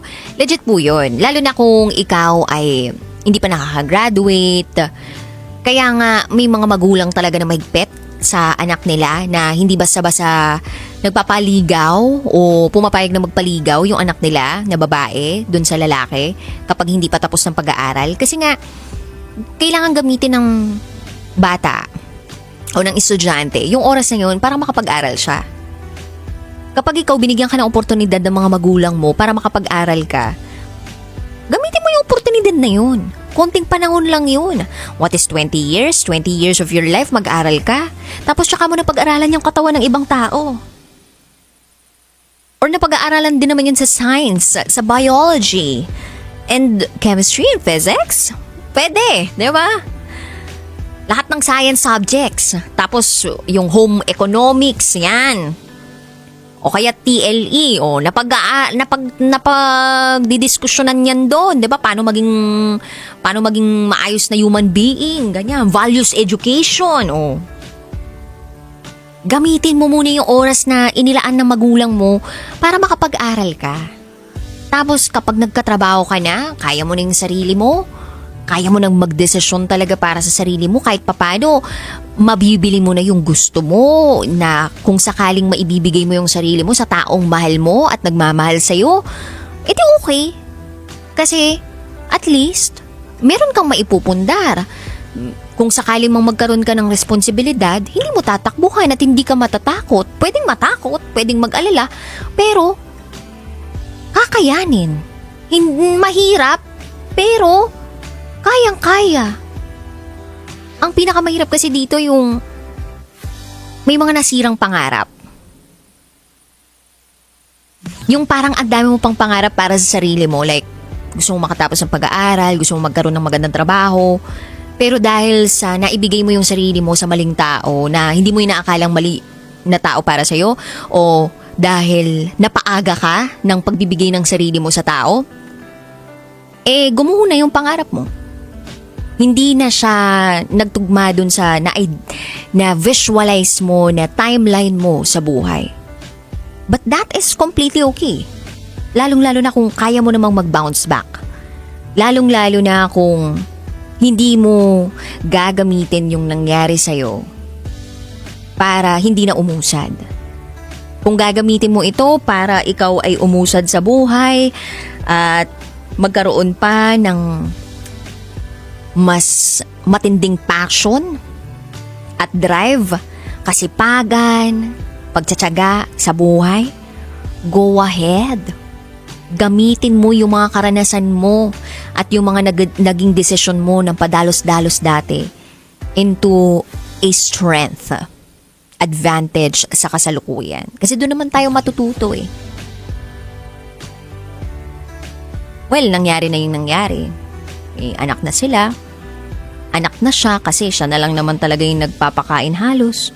Or siya na yung nag-aasikaso. And I'm sure yung mga magulang niya tinutulungan siya para maitaguyod yung anak nila. So, at some point naisip ko din, well, hindi naman responsibility ng magulang yun. Kasi apo na nila yun eh. Oo, alagaan, pero dapat talaga magulang yung may responsibilidad dun sa bata kasi ikaw yung nagdala dito sa mundong to eh. But since it already happened, kailangan mo lunukin yung pride mo na humingi ng tulong sa mga magulang mo. Kailangan mong tiisin ang lahat. Yun siguro yung consequences ng taong napaaga, nagmadali. So hanggat may pagkakataon ka na huwag magmadali, namnamin ang lahat ng sarap, ng hirap sa buhay na meron ka, gawin mo, kabisyo. Nang sa gayon ay maging right timing lang ang lahat. Papunta ka sa tamang sitwasyon kasi naging tama ang iyong desisyon. I-share ko lang ha, nakagraduate ako ng college, hindi ako nagka-boyfriend. Tsaka ako nag-boyfriend, nagtatrabaho na ako, 25. And then, dun na ako inujoke ng nanay ko na magjowa kasi nga natatakot na sila baka tumanda akong dalaga. And then, nagkaroon ako ng mga boyfriends in the past, but then it didn't work out. Hanggang sa natagpuan ko yung asawa ko na ngayon, mga 2 years ago. Tapos, it all happened so fast, but I knew that this person was the right person. And that was the right time. At handang-handa na ako. Nagkaroon ako ng bahay, nagkaroon ako ng sasakyan, naalagaan ko yung mga magulang ko, nabibilhan ko sila ng insurance, alam mo yun, nabilang ko yung insurance yung sarili ko, and I know na kumpleto na ako. At kung may dadagdag man na tao sa buhay ko, that will just add extra happiness into my life. Pero hindi siya yung magkukumpleto ng buhay ko. Hindi ko gustong i-pattern yung buhay mo sa akin. Like, sinasabi ko lang kung gaano ka galing yung Panginoon doon sa parte na nire-reward niya yung mga taong nag-aantay. Nire-reward niya yung mga taong matyaga, hindi nagmamadali, at nag-aantay sa tamang oras. Tamang oras sa pagbibigay ng sarili, tamang oras sa pag-aaral, tamang oras sa paglalandi, tamang oras para magkaroon ng bagong pamilya. Mas malaki yung reward, hindi 100% smooth, meron pa ring mga problema, pero lahat makakayanan. At hindi ganun kagrabe yung struggle sa buhay. Because sinunod mo kung ano yung gusto ng may kapal. Hindi ka nagmadali. And good things come to those who wait. Alright? Anyway, Kabisyo, if you wanna share your secrets, share it to me. Bukas na po, 9:00 ng gabi hanggang hating gabi, kapiling ang Basa Princess ng Love Radio, DJ Rakitera, at ikay nakatutok sa 90.7 Love Radio. Kailangan pa bang i-memorize yan? Basic. This is Top Secrets.